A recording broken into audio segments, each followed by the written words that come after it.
দর্শক ডিবি কার্যালয়ে আছেন আমাদের বিশেষ প্রতিনিধি এসএম ফয়েজ, সরাসরি যুক্ত হচ্ছে তার সাথে। ফয়েজ, সাবেক প্রধান বিচারপতির গ্রেফতারি বিষয়ে সবশেষ তথ্য আমাদের জানাবেন, তাকে আদালতে তোলার প্রস্তুতি সম্পর্কেও আমাদেরকে জানান। সাবেক প্রধান বিচারপতি এবিএম খায়রুল হককে আজ সকাল 8:30টায় ধানমন্ডিতে নিজ বাসা থেকে আটক করা হয়েছে। তারপর তাকে ডিবি কার্যালয়ে নিয়ে আসা হয়েছে। সকাল থেকে আমরা গণমাধ্যম কর্মীরা ডিবি কার্যালয়ের সামনে অপেক্ষা করছি। তাকে ডিবি কার্যালয়ে ডিবির যেই পুরাতন ভবনটি রয়েছে, লাল সাদা কালারের যেই 3তলা ভবনটি রয়েছে, সেই ভবনের নিচতলায় তাকে রাখা হয়েছে। সেখানে কিছু জিজ্ঞাসাবাদ করা হয়েছে তাকে। সাবেক প্রধান বিচারপতি এবিএম খায়রুল হকের বিরুদ্ধেই নারায়ণগঞ্জ, ঢাকায় একাধিক মামলা রয়েছে।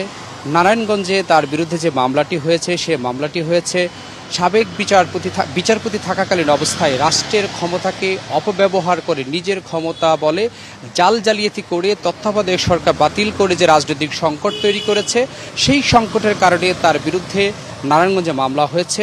তারপর বিচারপতি থেকে যখন অবসরে গিয়েছেন, তারপর তিনি আইন কমিশনের দায়িত্বে ছিলেন। তারপর 5 আগস্ট যে স্বৈরাচার সরকার পতন হয়েছিল, তারপর তিনি আত্মগোপনে চলে যান। গোয়েন্দারা তাকে অনেকদিন ধরেই খুঁজছিলেন মামলা হওয়ার পরে তাকে গ্রেপ্তার করার জন্য, কিন্তু স্থান পরিবর্তনের কারণে তাকে এতদিন গ্রেপ্তার করা যায়নি বলে গোয়েন্দা সূত্র আমাদেরকে বলেছে। তো আজকে তাকে গ্রেপ্তার দেখানো হবে কোন মামলায়, সেটা কিছুক্ষণ পরেই সিদ্ধান্ত হবে। তবে আমরা যতটুকু জানতে পেরেছি, নারায়ণগঞ্জে নিয়ে যাওয়ার সম্ভাবনা বেশি।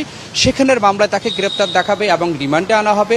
কি কারণে এই রাষ্ট্রের ক্ষমতা অপব্যবহার করেছে, কেন বেগম খালেদা জিয়ার মামলার শুনানি না করে তাকে বাড়ি থেকে উচ্ছেদ করা হয়েছে, এই যে নানা ধরনের বিতর্কীয় যেই সিদ্ধান্তগুলো দিয়েছে বা যে রায়গুলো দিয়েছে, সেই বিষয়ে জিজ্ঞাসাবাদ করা হবে। আমরা তখনই আসলে খোলাসা করতে পারবো যে তাকে কখন কোন মামলায় গ্রেপ্তার করা হয়েছে। এই ছিল আমার কাছে এখানকার থেকে সবশেষ তথ্য। ফয়েজ, আপনাকে ধন্যবাদ।